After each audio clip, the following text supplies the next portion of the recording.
बांग्लादेश में तख्तापलट के बाद हिंदुओं का नरसंहार हो रहा है। शेख हसीना सरकार के सत्ता से चले जाने के बाद में बांग्लादेश में हिंदुओं को निर्ममता से कुचला जा रहा है। अल्पसंख्यक हिंदू समुदाय के खिलाफ बड़े पैमाने पर लूटपाट और बर्बरता की जा रही है। हिंदुओं के प्रतिष्ठानों और घरों को टारगेट किया जा रहा है। वहीं इसी बीच भारत के इस छोटे राज्य ने बांग्लादेश में हिंदुओं के खिलाफ हो रहे जुल्म को लेकर बड़ा कदम उठाया है, जो बांग्लादेश के लिए किसी काल से कम साबित नहीं होगा। जी हाँ, हम त्रिपुरा की बात कर रहे हैं। दरअसल त्रिपुरा बांग्लादेश में हिंदुओं पर जुल्म का हिसाब बराबर करने में जुट गया है। त्रिपुरा ने बांग्लादेश को 135 करोड़ रुपए का बिजली बकाया तुरंत चुकता करने के लिए कहा है। इसके अलावा त्रिपुरा के अस्पताल ने भी वहां के मरीजों का इलाज बंद करने की घोषणा की है। त्रिपुरा ने यह फैसला पड़ोसी देश में हिंदुओं के खिलाफ हो रहे जुल्म और बांग्लादेश में भारतीय बस पर हमले के बाद लिया है। बांग्लादेश तुरंत चुकता करे 135 करोड़ का बकाया। त्रिपुरा के बिजली मंत्री रतनलाल नाथ ने रविवार को कहा कि बांग्लादेश पर 135 करोड़ रुपए का बकाया है। हालांकि वो नियमित रूप से भुगतान कर रहा है। बिजली के प्रत्येक यूनिट के लिए हम 6 रुपये 65 पैसे चार्ज कर रहे हैं, जो डोमेस्टिक कनेक्शन से मिलने वाली बिजली की तुलना में एक अच्छी दर है। इसके अलावा अगरतला के आईएलएस अस्पताल ने बांग्लादेश के मरीजों का इलाज नहीं करने का ऐलान किया है।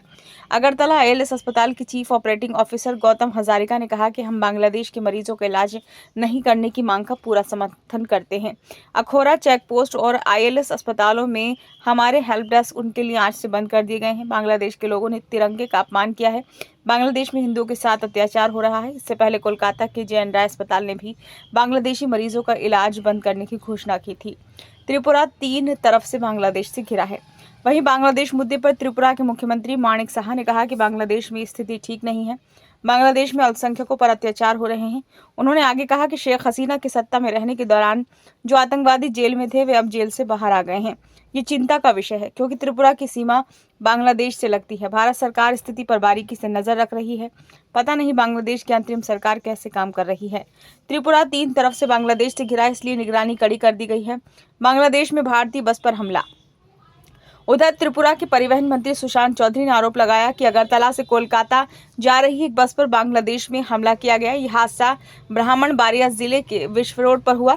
बस में टोटल 28 पैसेंजर थे। इसमें 17 भारतीय और 11 बांग्लादेशी नागरिक शामिल थे। इस घटना से बस में सवार भारतीय यात्री सहम गए। बस अपनी लेन में चल रही थी, तभी एक ट्रक ने जानबूझकर उसे टक्कर मार दी। इसी दौरान एक ऑटो रिक्शा बस के सामने आ गया और बस ऑटो रिक्शा की टक्कर हो गई। घटना के बाद स्थानीय लोगों ने बस में सवार भारतीय यात्रियों को धमकाना शुरू कर दिया। उन्होंने भारत विरोधी नारे भी लगाए और भारतीय यात्रियों के साथ दुर्व्यवहार किया तथा उन्हें जान से मारने की धमकी दी।